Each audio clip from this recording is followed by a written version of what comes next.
नमस्कार, मैं विकास और आप देख रहे हैं चौकस भारत। जदयू प्रदेश कार्यालय पटना में धन्यवाद कार्यक्रम अति पिछड़ा समाज के द्वारा रखा गया था। इस कार्यक्रम का मतलब था कि मुख्यमंत्री ने जो कास्ट सेंसर का रिपोर्ट सर्वे किया है, इसी को लेकर आज इस कार्यक्रम को संबोधन करते बिहार सरकार के जदयू कोटे से 3 मंत्री को सुनवाऊंगा। पहले आप संजय झा को सुनिए, जो जल संसाधन मंत्री हैं। 1931 के बाद तो कोई जातीय जनगणना नहीं हुआ। कुछ प्रदेश ने जातीय जनगणना की, लेकिन कभी भी उसको प्रकाशित करने का काम नहीं किया। पहली बार नीतीश कुमार जी ने जातीय जनगणना सिर्फ करवाया ही नहीं, आज देश में कोई अखबार, कोई बड़ा पत्रकार, चैनल पर जो बहस करते हैं, वो सोशल मीडिया, कोई ऐसा जगह नहीं है जहां जातीय जनगणना पे चर्चा नहीं हो रहा है। ये चर्चा कौन शुरू करवाया देश में? आपका नेता नीतीश कुमार जी। वही आज देश में सब जगह अगर एक बात की चर्चा हो रही है तो नीतीश कुमार जी की चर्चा हो रही है कि एक आदमी इस देश में हुआ जो हिम्मत किया कि जनगणना करवा के और प्रकाशित करके लोगों के बीच में जाकर के दे दिया। तो मुझे तो ये लगता है, और मुख्यमंत्री जी ने कहा भी है, अपने राष्ट्रीय अध्यक्ष जी का भाषण सुनिए पार्लियामेंट में, और आजकल सोशल मीडिया में भी बहुत एक्टिव रहते हैं। तो जो युवा साथी हैं उनको जरूर देखिए, उनके फेसबुक और ट्विटर पर वो लगातार देते रहते हैं। और क्या कहा है कि सिर्फ बिहार से नहीं होगा, कि 2024 में जब इंडिया की सरकार दिल्ली में बनेगी तो पूरा देश में ये जातीय जनगणना करवाना है, ये मुख्यमंत्री जी ने कहा है। और जातीय जनगणना के साथ आर्थिक स्थिति का भी सर्वे किया गया है। तो मुझे लगता है कि आने वाले टाइम में, क्योंकि नीतीश कुमार जी जब सबको लगता था कि देश में अब क्या होगा, उन्होंने इंडिया बना दिया, आपके सामने में है। जब सबको लगता था कि विपक्ष का क्या होगा, कौन उसके सामने खड़ा होगा, तो पूरा देश में घूम करके सबको एक प्लेटफॉर्म पे ले आए। ये हिम्मत देश में दूसरे किसी नेता में नहीं है, वो आपके नेता में है कि अपने विश्वास पर सब लोगों को एक मंच पे ले आए। और आज इंडिया गठबंधन बन गया, और इंडिया गठबंधन बन गया तो पूरा देश में खलबली है, और लोगों को पता है इसका रिजल्ट आगे आने वाला क्या है।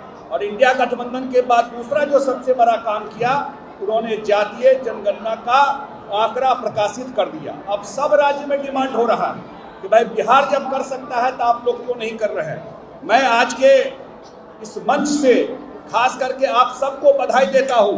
हम लोगों को पैदल आना पड़ा है, जगह छोटा पड़ गया, जितने लोग अंदर हैं उससे 50 गुना लोग बाहर मैं देख रहा हूँ जो खड़े हैं, जिनको जगह नहीं मिल पाया है। आपने सुना होगा, इन्होंने कहा कि लास्ट बार अंग्रेज ने 1931 में कास्ट सर्वे करवाई थी, लेकिन नीतीश कुमार लगातार सेंट्रल सरकार से मांग कर रहे थे। जब नहीं मानी सेंट्रल, तो बिहार सरकार ने अपने संसाधन से सर्वे करवाई है। जिसको विपत्ति है वो रहने दीजिए।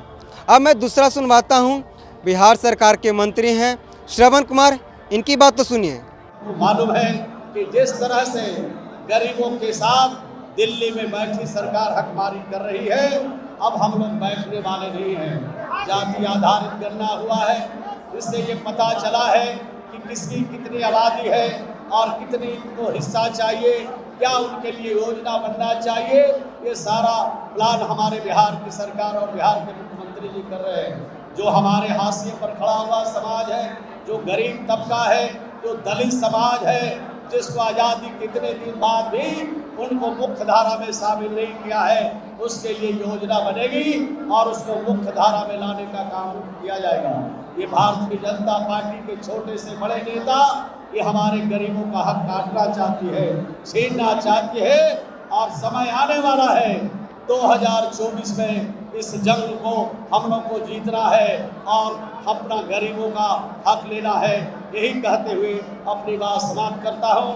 माननीय मुख्यमंत्री जी के प्रति आभार प्रकट करता हूँ, और इतनी बड़ी तादाद में आप सब आए हैं, आपका स्वागत और अभिनंदन करते हुए अपनी वाणी को यहीं पर विराम देता हूँ। बहुत बहुत धन्यवाद। आपने सुना होगा, इन्होंने साफ तौर पर कहा कि जिस तरह से अति पिछड़ा विरोधी सेंट्रल सरकार में बैठी है उसको हटा के फेंकने की अब बारी आ गई है। मुख्यमंत्री नीतीश कुमार ने कास्ट सर्वे करवा के ऐतिहासिक पल बनाया है। इस कास्ट सर्वे से हर उस व्यक्ति को गणना हुआ है और हर उस व्यक्ति तक विकास जाएगा जो विकास से वंचित रह जाते हैं। बिहार सरकार के नीति से, बिहार सरकार के रूल से, बिहार सरकार के जो पिछड़ा के लिए जो बिहार सरकार स्कीम लाती है उससे वंचित रह जाते हैं। उन लोगों को अब फायदा पहुंचेगा। अब मैं बिहार सरकार के तीसरे मंत्री और वित्त मंत्री विजय कुमार चौधरी को सुनवाता हूं, पहले सुनिए। पार्टी के प्रदेश अध्यक्ष उमेश जी का मैं हृदय से धन्यवाद देता हूं, इसलिए कि उन्होंने आज का यह बड़ा ही महत्वपूर्ण और मौजूद कार्यक्रम का आयोजन किया है।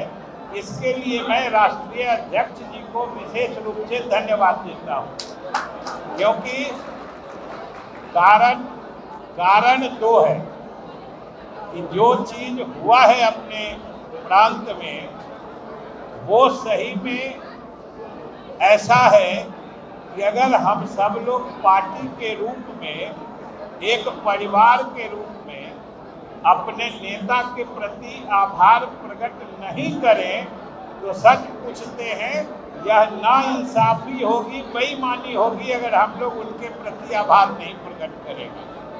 और राष्ट्रीय अध्यक्ष जी ने हम लोगों को सामूहिक रूप से पार्टी परिवार के रूप में इकट्ठे होकर नेता के प्रति आभार प्रकट करने का मौका दिया है, ये सुअवसर लाया है।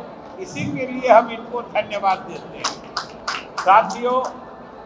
और आभार प्रकट किसके लिए किया जाता है, यह कितना ऐतिहासिक काम है यह आने वाला समय बताएगा।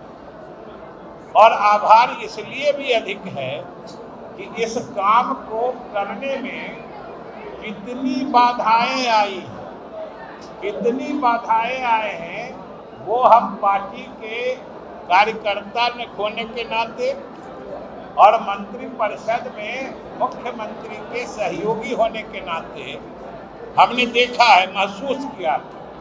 और सही माने में जितनी बाधाएं आई थी कि अगर मुख्यमंत्री नीतीश कुमार जी जैसा पक्के इरादे का आदमी नहीं होता तो वह बीच में ही इस काम को छोड़ के निकल जाता। लेकिन ये मुख्यमंत्री के पक्के इरादे का द्योतक है कि आज जाति गणना होके नतीजे आपके सामने हैं और ये बहुत शुरू से बात आ रही है। आपने सुना होगा, इन्होंने कहा कि जो पर्दे के पीछे से षड्यंत्र रच रहे थे उनको आज इस सभा को देखना चाहिए, इस भीड़ को देखना चाहिए कि बिहार के कोने कोने से लोग आकर किस तरह से मुख्यमंत्री को धन्यवाद कार्यक्रम में शामिल होकर उनको धन्यवाद दे रहे थे। अपने तमाम उनसारी ने तीनों मंत्री को, जो जदयू कोटे से बिहार के मंत्री है, बात सुना। लगातार जिस तरह से 2 अक्टूबर को कास्ट सेंसर का रिपोर्ट नीतीश सरकार ने जारी की है, जब से एनडीए वर्सेज इंडिया हो गया है, लगातार इंडिया के लोग अब हर राज्य में कास्ट सेंसर की बात कर रही है। आप अगर इस वीडियो को देख रहे हैं तो आपकी क्या राय है, आप कमेंट बॉक्स में ज़रूर अपना प्रतिक्रिया, अपना सलाह दें। आप देख रहे हैं चौकस भारत न्यूज़, मैं विकास कुमार, पटना। धन्यवाद।